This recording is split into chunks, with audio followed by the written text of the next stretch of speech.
Alright, we're going to talk about graphs of exponential functions. As I've been saying in all my videos that have to do with graphing, I highly recommend using Desmos.com// calculator for all graphing work.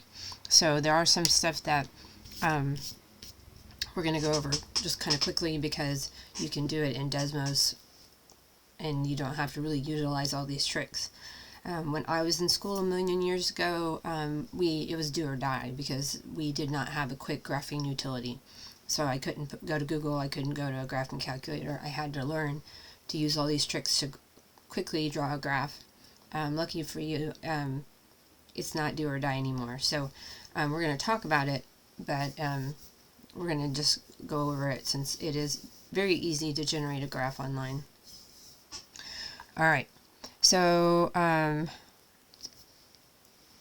given a function and both the vertical and horizontal shifts to get your graph, you're going to identify the shifts from the formula. The vertical shifts result from a constant adding to the output, so one on the outside that moves up for positive, down for negative. Horizontal shifts from constant added to the input, move left or right, based on if it's positive or negative. Note the order of shifts, transformations, and reflections, and follow the order of operations. Given a function, reflect the graph both vertically and horizontally. Multiply all outputs by -1 for a vertical reflection. It should reflect across the axis, and then if you multiply all inputs by -1, then you have a horizontal reflection, and that will be across the y-axis. And this should all be review. And I'm sorry, my allergies are bad today, so just bear with me. Characteristics of a graph of a parent function, f of x equals b to the x. An exponential function with form f of x equals b to the x, where b is greater than 0 and b cannot be 1, has these characteristics. It's a one-to-one function, has a horizontal asymptote at y equals 0. Domain is all real numbers. The range is from 0 to positive infinity. The x-intercept, there is none. The y-intercept is 0 to 0, 1. And remember, there's no x-intercept because there's an asymptote at y equal to 0. It's very rare for a function to cross a horizontal asymptote. So just assume that it doesn't. It's increasing if b is greater than 1 and decreasing if b is less than 1. So this is the graph of f of x equals b to the x when b is positive, and this is the graph when b is negative.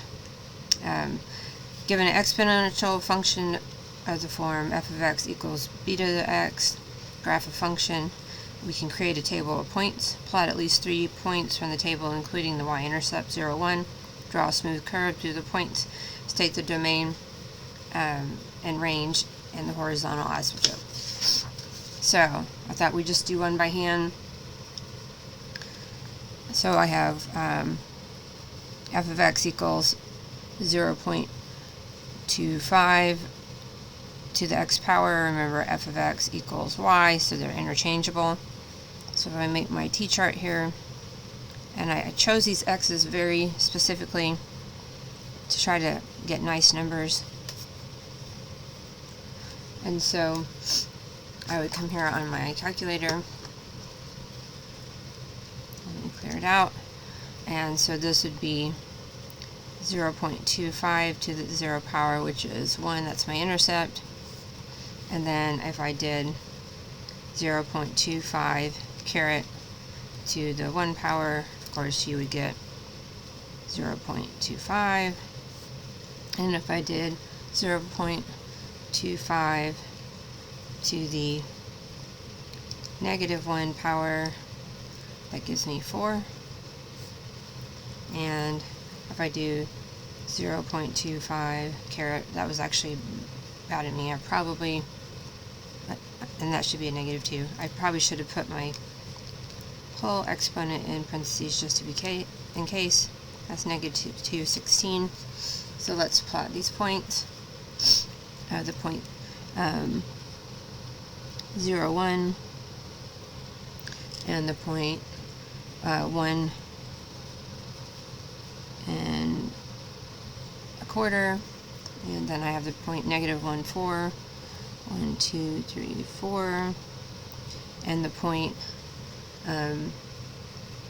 -2 16, 1 2 3 4 5 6 7 8 9 10 11 12 13 14 15 16. So just kind of sketch these into a smooth curve. If I were back in the day, I had something called a French curve, and I would use it to line these up and make it look a lot nicer. So x equals 0 is my asymptote.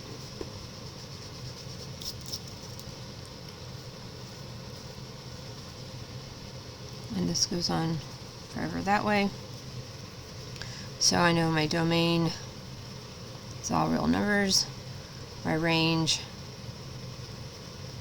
is y greater than 0. And my horizontal asymptote is at y equal to 0.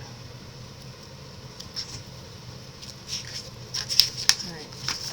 Now you see why I use Desmos.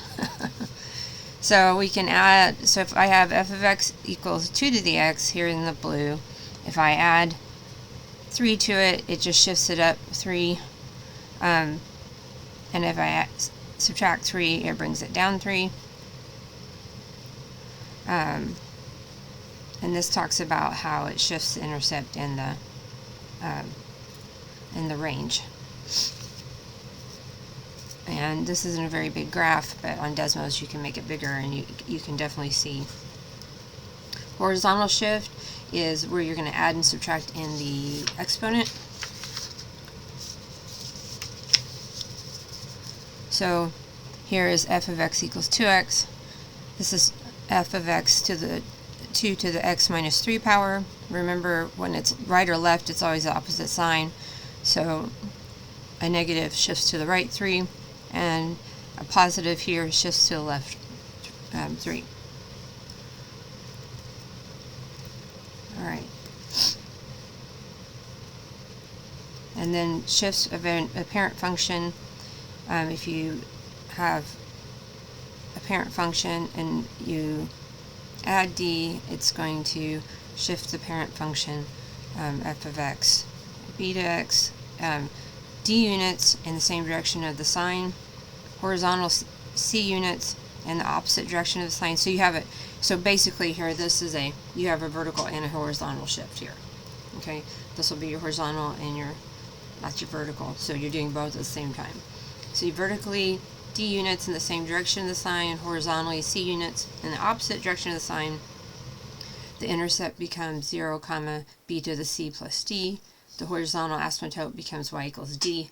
The range becomes d to infinity, and the domain remains unchanged as all real numbers. So this is how to do this. You're going to find the asymptote, identify the shifts horizontally and vertically, state domain and range. So if I graph this, state the domain and range of the asymptote. So if I have 2 to the x minus 1, and then I subtract 3, so this is color coded, so the red one is 2 to the x plus 1, and then I did minus 3, so this is the function here.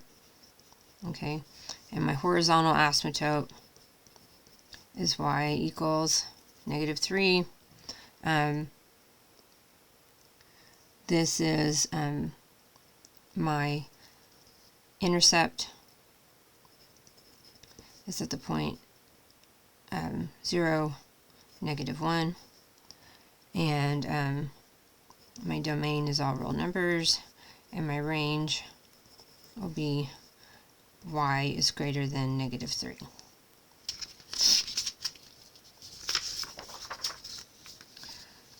So now we have stretch and compression. Okay, so if I multiply the parent function by a whole number, it's going to stretch, and if I do it by a fraction, it's going to compress. So this says graph the stretch of this function, so I put 4 times 1/2 to the x power into Desmos, and I have my domain is all real numbers, range is y is greater than 0, and my asymptote is y equal to 0. And then you have graphing reflections. So this is y equals 2 to the x, so if I take -2, that reflects across the x-axis, and if I put the negative in the exponent, it reflects about the y-axis. And then this is just putting all together the things that we were talking about. And as always, there's another video if you would like to know more or watch more about this.